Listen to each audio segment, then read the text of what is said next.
Үй бүлө insandын бул дүйнөдөгү бейиши.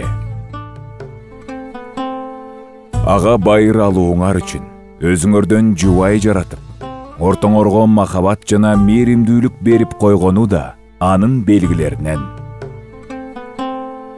Үйлөнгүлө, көбөйгүлө, мен кыямат күнү силердин көптүгүңөр менен сыймыктанам. Инсан аалам деп аталган үй бүлөнүн эң маанилүү мүчөсү. Бул дүйнөдө акылдуу, жоопкерчиликке жана ар намыска ээ жолоочу. Эгебиз инсанды жубайы менен бирге жаратты. Анткени бул дүйнө узун, машакаттуу жана сыноо менен курчалган саякат. Жашоодо жакшылык жана жамандык тең бөлүшүү үчүн жаратылган. Бейиш жалгыз жанга өтө кеңдик кылса, ал эми дүйнөнүн түйшүгү болсо, жалгыз жандын аркалоосуна оордук кылат. Жубайлар жашоодо жакшылыктарды, кайгы капаларды, ийгиликтерди, жеңилүүлөрдү жана сыноолорду биргеликте басып өтүү үчүн жаратылган.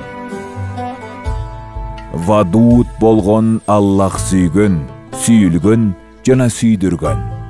Инсанды сүйдү жана бүткүл ааламга сүйдүрүп, ага жубай тартуулоо менен аны сүйүндүрдү.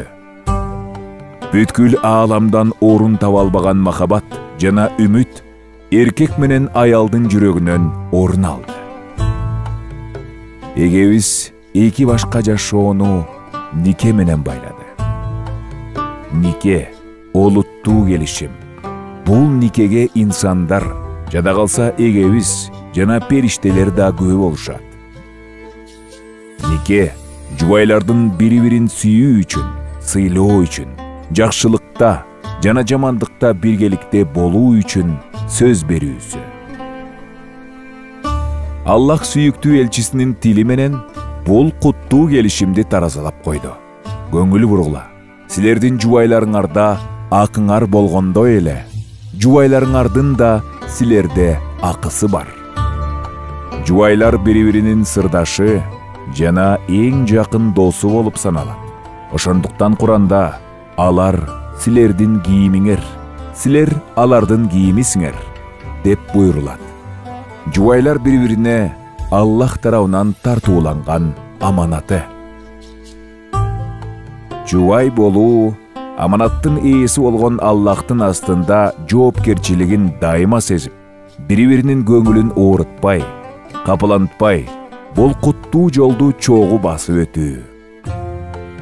Жубай болуу тек гана биргеликте жашоо эмес, балким бир жашоону, бир идеологияны жана бир түйшүктү тең бөлүшүү. Сүйүктүү пайгамбарыбыз саллаллаху алейхи вассалам жакшы адам болуунун шартын үй бүлөгө камкор болууга байланыштырган. Силердин эң жакшыңар үй бүлөңөргө эң жакшы мамиледе болгонуңар. Үй бүлөгө муктаж болгон эй инсан, Аллахтын аршын титиреткен, үй бүлөнүн кыйроосуна себеп болгон үндөрдү укпа. Тескерисинче, бири-бирин сүйгөн, бири-бирине ишенген, чогуу кайгырып, чогуу кубанган, кечире билген жана баалай билген үй бүлө куруу менен келечекке үмүт бол.